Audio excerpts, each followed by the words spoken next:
Let's go straight to our topic of conversation this morning. Now, we are now in the 10th day of the devastating power outage crippling northern Nigeria. Homes have been affected, businesses have been affected, daily activities have greatly been affected. The government has promised to end the blackout by November 12th. Is that really a good time? Is it not too long? Now, for some, it's still a very long wait. Not just for some, for everyone, it's still a very long wait, because from now till November 12th, what will happen to businesses by then? How would homes sustain? How would hospitals cope? These are questions that have been asked. But to you, our listeners out there that have families based in the north, have you or your loved ones been affected? If yes, call and share your story with us and tell us how you feel about this. What could be done at this point in time to find a solution to it. Do we need an alternate source of power supply in Nigeria? Why would we have a whole region plunge into darkness for 10 days? That's nearly 2 weeks. And the government is saying they still need to wait for another nearly 2 weeks in addition to that before they would experience power outage. Now, how are you coping without electricity? How have you been able to reach out to your loved ones? And for those who have access to probably solar or a generator that they are using at this point in time, what is it like if you're based there? What is it like? Share your experience with us. So are you optimistic about the government's deadline? Do you think the Minister of Power and the federal government can meet up to that deadline and actually see that power is being restored to the north? It's not enough that we already have an epileptic power situation. That was, okay, fine, it's manageable to an extent. But now there is absolutely no power at all for anything in those 17 states in the north. So are you optimistic that the government can fix this? And Nigerians putting enough pressure on the government at this point in time to handle this? Share your experiences with us. Share your frustrations with us. Share your hopes with us. Remember, your voice matters, so we'd love to hear what it is you have to say. Call us or send a message via WhatsApp. Join the conversation and let's hear your thoughts. The phone numbers are going to be displayed shortly on the screen. So do well to call in and let's hear your thoughts. Studio lines are open. If you're trying the first one, it's not connecting. The second one will definitely connect and we'd love to hear you. Please, would have the phone numbers on the screen so we would hear your thoughts on that. Now, but looking deeply into this, for the past 10 days, northern Nigeria has been plunged into darkness due to significant power outage, which they are saying that it is due to, vandalizing of the Shiro-Kaduna cables. And, that is what happened. And it has affected the northeast, northwestern part of north central Nigeria.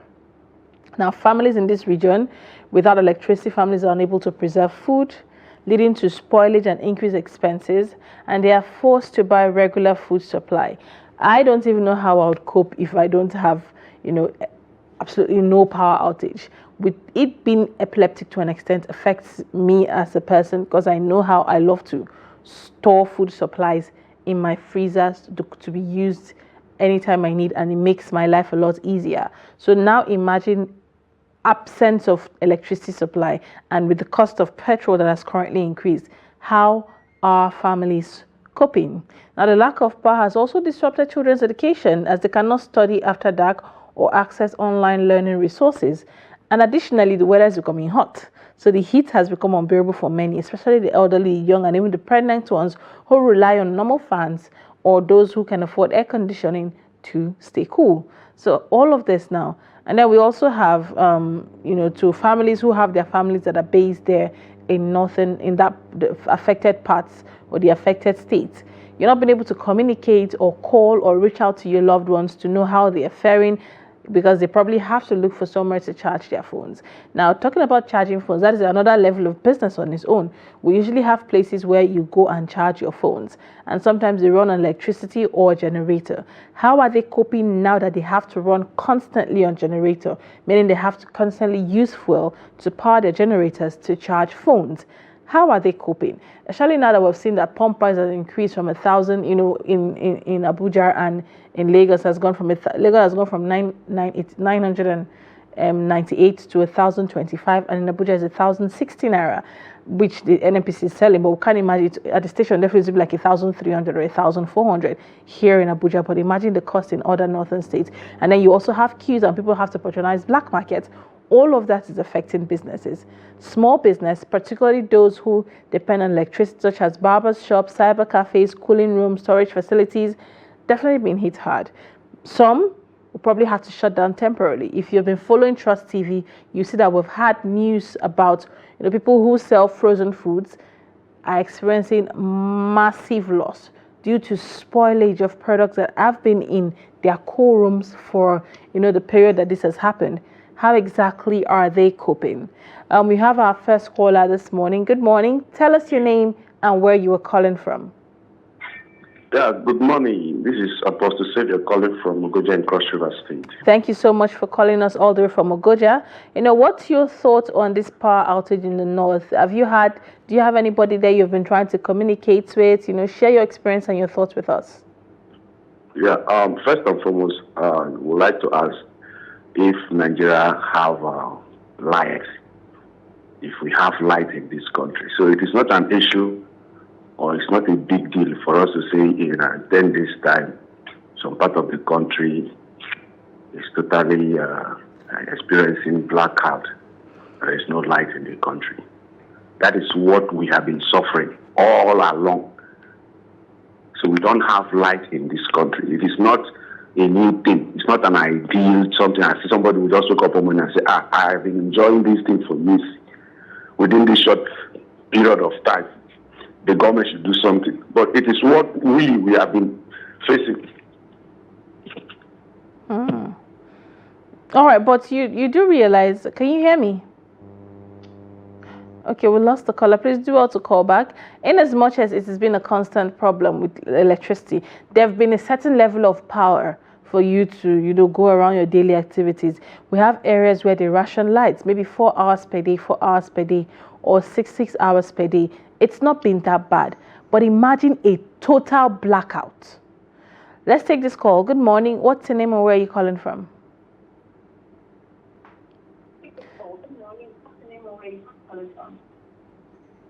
Good morning. Can you hear me? Please turn down the volume of your TV set and talk to us through your phone. Good morning. Can you hear me? Please turn down the volume of your TV set and talk to us through your phone. We lost the caller. Please do well to call back. Turn down the volume of your TV set. Talk to us through your phone so we don't have a certain level of feedback coming from you there at home and us here in the studio. So if you're calling, step away from your TV set or just turn down the volume. If you want to hear yourself, do well to join our live stream at Trust TV Live, and then you would get you could go back and watch yourself and listen to yourself speak. But let's take this call. Good morning. What's your name and where are you calling from? This is Ibrahim Olatoji Imam from Jeddah. Ibrahim, thank you for joining. Thank you. Go ahead. Thank you. You see, the problem is the electricity, this power supply issue has not just started. It has been a thing in fact, it's becoming a thing of generations. Like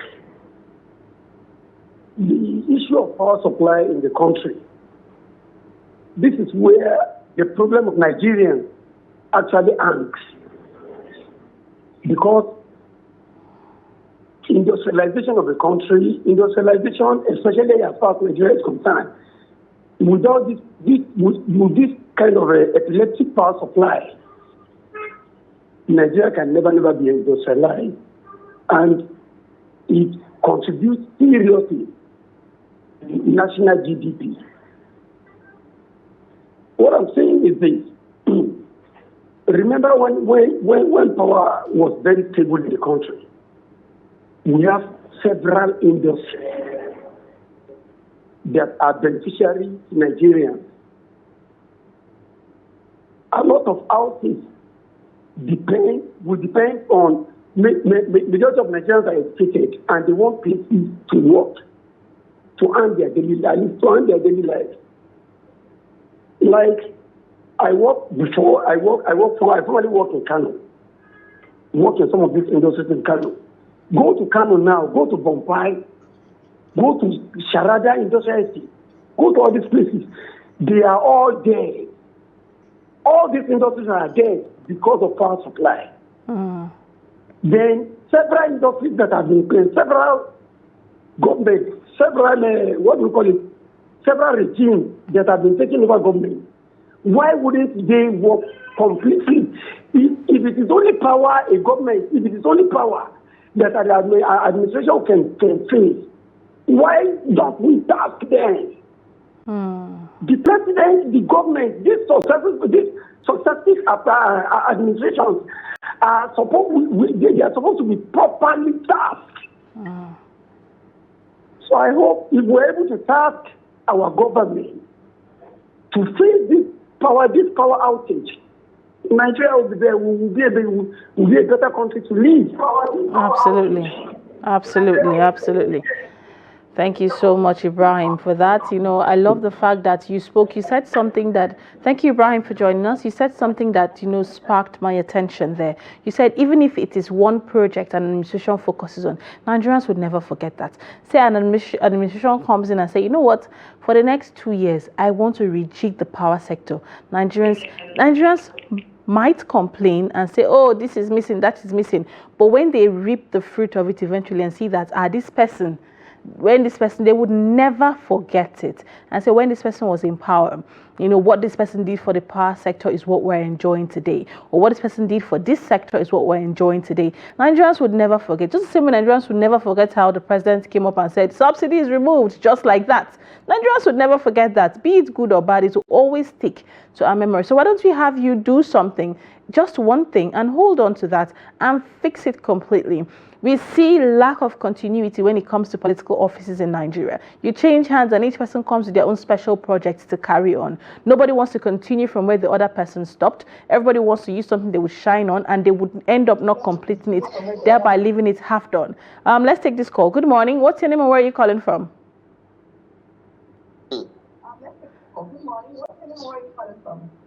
I'm Mohamed and I'm calling from Mokwa local government. Mohammed, where is Mokwa local government, please?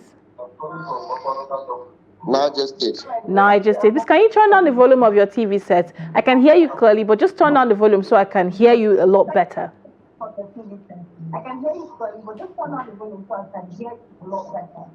Outage. Can you hear me now? Yes, I can. Go ahead with your thoughts. Outage. Yes, I love the program on the TV. Thank you. Do we still have Mohammed on the line? Yeah, I'm still with you. But go ahead. The issue we are facing on the power outage here, it's like, I don't know, IBDC that supply Mokwa town electrification. We have a very serious issue for the past 3 months now. And the whole town has been a blackout. So I don't know. And it is almost getting to 3 months that we have been find time to sit with them to resolve this issue. And as I speak, the issue is at the table of state government now, presently. So please, I don't know, maybe if you guys can call the attention of the IBDC, by the electricity supply, to improve the lights, because Mokwa here, some of our activities lies on the electrification. Well, thank you, Mohammed, for that information. So it means Mokwa has been affected even before this general power outage? Yeah. Well, we hope that IBDC is watching and we hope that this will be put out to them. Definitely, we have such things being put out on our social media and they stumble on it sometime and they always get to see it. But we hope they are watching and a solution will be found. It's not easy. But how has life been for the past 3 months? Oh, we lost Mohammed there. We hope you'd call back to tell us, how are people surviving? How has life been? How are people preserving their food? And, how has it been there? It's been 3 months and that's a very long time. But, still on the power outage, that it's a general thing in Nigeria. And let's take this call before I continue my train of thoughts. Good morning. What's your name and where are you calling from? This is Yusuf calling from Abuja. Yusuf, thank you for joining us.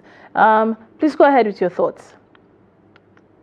Yeah, regarding this power outage in Nigeria, I think the problem is from the government.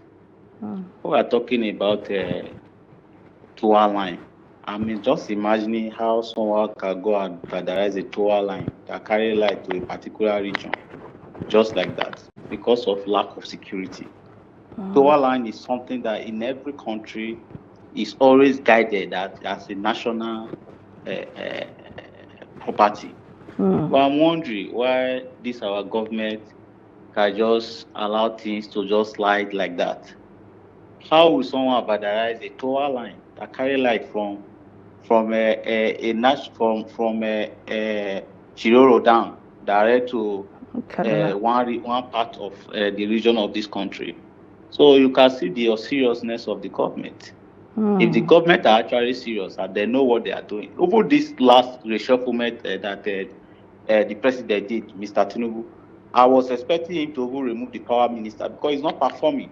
It's not performing. How we in the history of Nigeria, I've never seen when national grid collapse like 9 or 10 times just in 1 year. I've never seen. That is the seriousness of the government. Because if the power minister actually know what he's doing, all those things are things that can be actually navigated without seeing those things. And since he came into power, the power has not even improved. The only thing they keep doing, those ADC and the rest, is for them to be migrating people's meter from bad C to bad A in the name of you have 20 hours of light, which is not even true. It's just ways of extorting money from people, and the government are not doing anything about it. Now, a national grid collapse again in one part of the region of the country in the name of vandalization of tower line wire. Tower line is a line that 247 light electricity is passing through it because it's directly from the dam. So how is it possible for that kind of line to be vandalized? And nobody see those guys, so they were doing that job.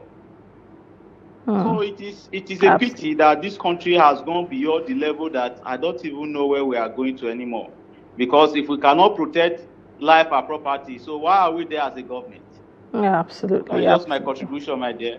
Absolutely. Thank you very much, Yusuf, for your contribution this morning. It's good to have your thoughts and a fresh perspective to Yusuf here from Abuja. I know he said that line that was vandalized is something that should have been highly protected with security detail. Yes, we have security protecting our politicians left, right, and center. Now there is no light in the north. Even their homes are in darkness, although they have access to solar and whatever means they have to power their homes. But the darkness is affecting their people and their constituencies. Let's take this call. Good morning. What's your name and where are you calling from?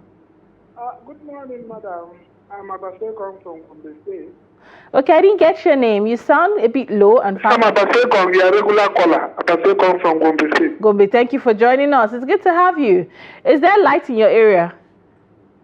Yes, there is. Why I said there is that I use solar. Okay.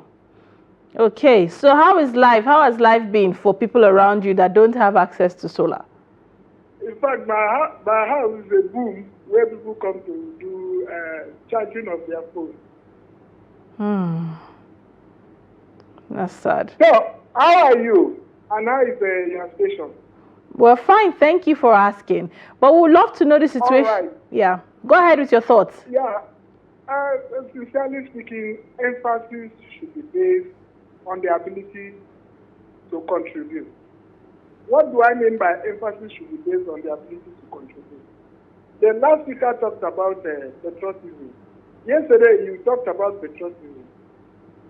It is because we are not patriotic. When we see something, we should say something. Those people that tampered with the Grade A line, which affected the 19 northern states. If we are patriotic, just as you did say yesterday, will information not be passed? And when they said, what is security? Security is all precautionary measures taken to protecting life and property. Where is the property being protected? Where are the lives being protected? You see, there are a lot of challenges that we are facing in this country that we need to take it headlong. We must not sit back and look lackadaisically. We must take the bull by the horn. This morning, I listened to your program, Daily Politics. I so much love the man that did the anchor. He was talking on emphasis. Why we must contribute. When you see something is going wrong, call the security agency, and they should give their lines out to people. As they were damaging those infrastructure, they would have informed of the authorities.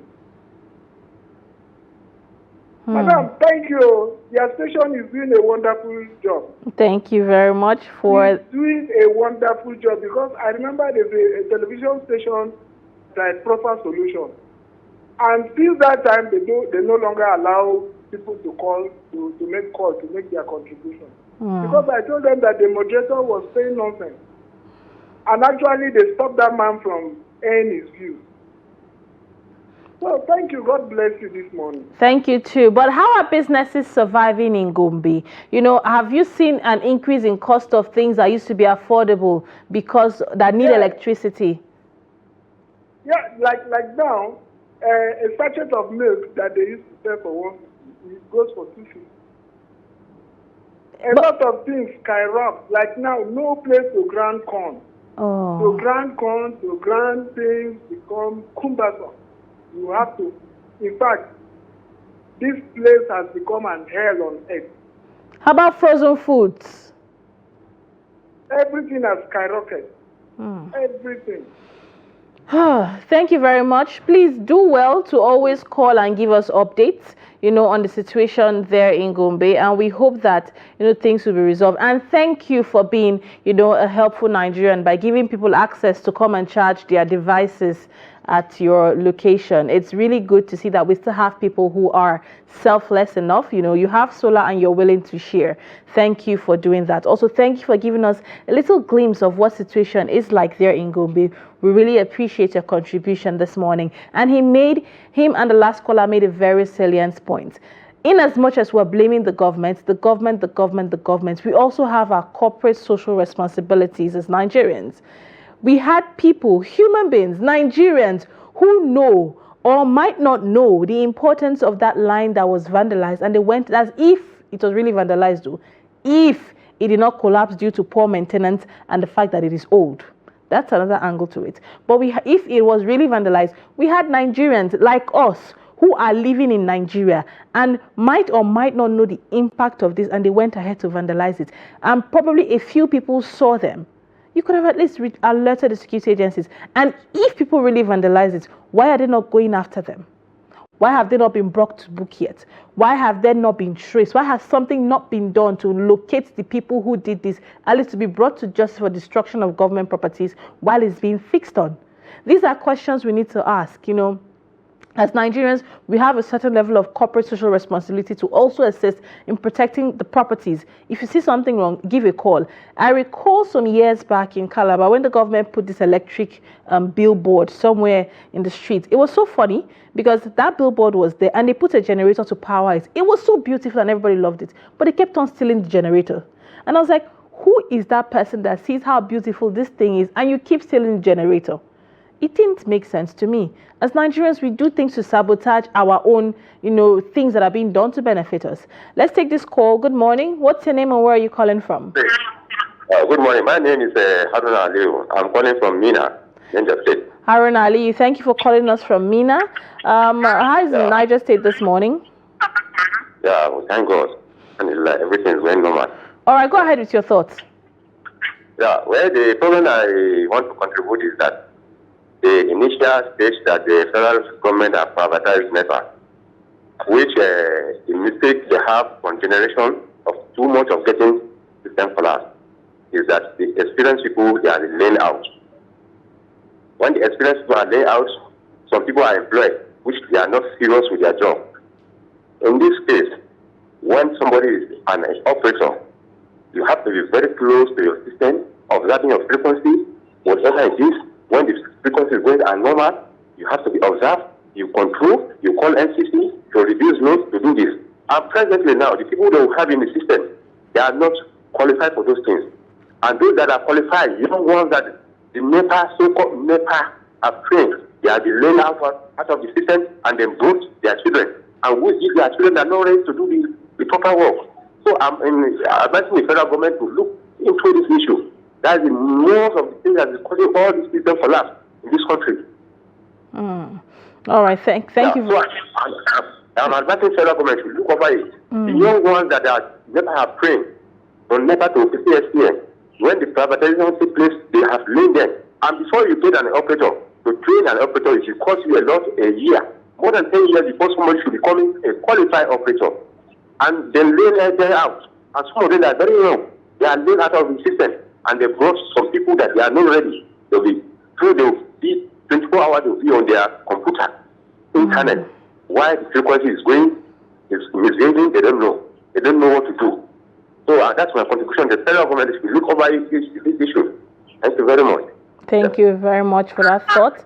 I want to believe you're coming from the angle of employing capable hands, not just written qualifications on CV. I think that's the mistake sometimes that's been made. Oh, he has a master's and a PhD in A, B, and C and C. What experience does he have? Has he handled such equipment? What experience does that person have? Thank you so much for your thoughts there. It still boils down to attitude of people to the job. Let's take this call. Good morning. What's your name and where are you calling from? Hello, good morning. My name is Muhammad. I'm calling from Abuja. Mama, thank you for joining us. Go ahead with your thoughts. You see, first thing, I need to commend your station and you and the other guys in particular. That is one. Number two, I don't know whether you used to notice me. When I do call, I do tell Nigerians, we are the problems of this country. The masses, we are the problem. You see, let's face reality. In olden days, as a marketer, as a what do you call it, if you put something outside the house, ask people who above 70, they will tell you. Nobody will touch it. But nowadays, we have brought the idea from outside. And the way they are doing their home, they are not following the steps they are doing their home. All we just believe that when we see a possibility to say riot, protest, the next thing we target is to go and destroy property of government and some individuals that will look very better. And all that thing that just beginning, just so they will see the many items, they will still carry the particles to go and sell. Why are the people buying from these people? It's a big blessing to every one of us now. When we see people destroy something, and we see some people, they will still carry the company to come and sell. Once we believe they didn't have a treat or need, we buy. Now look at what is happening in that state now. I'm not happy about it, but it's what we use our hand to cut. Because who are the people that protest? Who are the people that damage this? The government officials. Let's face reality. Government has their own faults on the other side, but we have 100% of the share of the cause of the problem. All right. That's why the government, they accept, they agree, and they admit. They cause it because if those people are engaged in doing something, that is why government is lack. If they have a great job in education or something else doing, they will not be part of the people that will be showing property that belongs to every Nigerians. Because it's not this other man that this thing belongs to, it belongs to whole Nigerians. I can travel from Abuja to Kano. I can travel from Abuja to Kaduna. Now that they are there, like, they are not going to survive. It's not so to compete with their family in Abuja. Absolutely. But do you have families there and have you been able to communicate with them? I'm not. That is what I'm saying to you. It's sad. So we go help us and let us try to copy something in the right way. Not the way we copy. We copy and we misuse it. That's the problem of good Nigerians and good masses. God bless Nigeria and God bless you. Thank you so much for that. God bless Nigeria. We appreciate your thoughts, and I agree with you where you said that it is a shared responsibilities shared responsibility from both Nigerians and the government.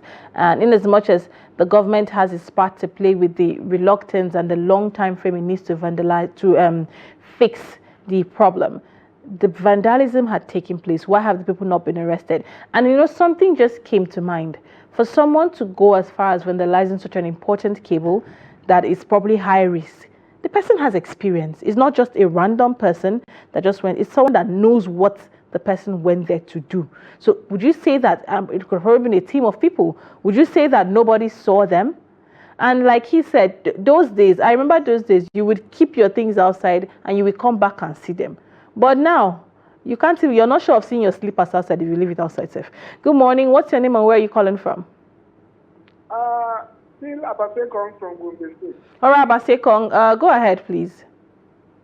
Okay, you did say something last time. You said that you were in Cotonou. Yes. And then for the period of time you were there, yes, there was light, yes, and they normally informed yes, people whenever they are going to take their life. Yes. Do you know that it is Nigeria that supply Cotonou light? Do you know that it is Nigeria that supply Niger Republic light? I stayed in Cotonou for almost 2 years. I even have a property there in Cotonou. They don't take light until they inform the populace there. Oh, Abasekong, I didn't even stay in Cotonou. Yeah. I stayed in Zafe, a village that is 4 hours away from Cotonou, a village where you would hardly see a girl wear skirts. She was tying wrapper. That is how interior it is, not even the town. Okay, do you know where I also stayed? I stayed in Zinzie. One of the locality where there is no road, but there is light. Absolutely. And that is where I have a property. I have a small house there, a 3-bedroom apartment there. And you see smugglers. That is the route where smuggle things passes through. So Nigerians, that's why I did define what security is: protecting life and property. Yes. So we supply light to these people. Why do we have problem? Up till now, they have light there. They have light now. Now, as I'm telling you, they have light. Then why we are not having light there? What is the problem? Nigeria should readdress this issue. Thank you. God bless you. Thank you, Abasekong. It's good to have you calling back on the show. You know, it's a good thing he also mentioned the village. To be clear, it's not even Cotonou, the town. It is an interior village. I remember going there, and as a young girl, I would wear skirts or trousers, and they would be looking at me strange because other girls are still tying wrappers, and they didn't understand where I was coming from. Schools was like something you would hardly see. Yeah, there were schools, but the girls were not really sent to school. So it was that interior of a village, and they still had electricity. It wasn't a problem. So yeah, that is something we need to look at. In as much as the government is being held responsible for the lackadaisical attitude on their part towards maintenance and, maintenance and refurbishing, rather, what was towards maintenance and, probably changing the equipment from time to time. Nigerians also have a corporate social responsibility to play of, if you see something, say something. Why would people destroy something that is the source of livelihood to other people? Why, that also shows the decadence in morality and the moral values in Nigeria, because these people have done this. They will take it to the market to sell, and somebody will buy it from them. It is just simply, you're selling parts, and somebody will buy it from them. You know where they got it from. You have an idea, but you said nothing. Hence, the entire area and region is suffering as a result of an action that costs that you probably just made how much from. And then people are losing their daily lives. Well, we hope that this will be restored, like the government said. Nigerians are really hoping for a better attitude from public servants and the government when it comes to, fixing the basic necessities needed to service the people. They really need this, and we hope that it's going to be seen and, fixed as at when due. Well, with that, we've come to the end of this particular segment. We appreciate everyone who called to air their thoughts on the show, but do not go anywhere. We will be doubling back on this conversation in our discussion segment, and we will have a guest in the studio. So do stay tuned. We will be right back.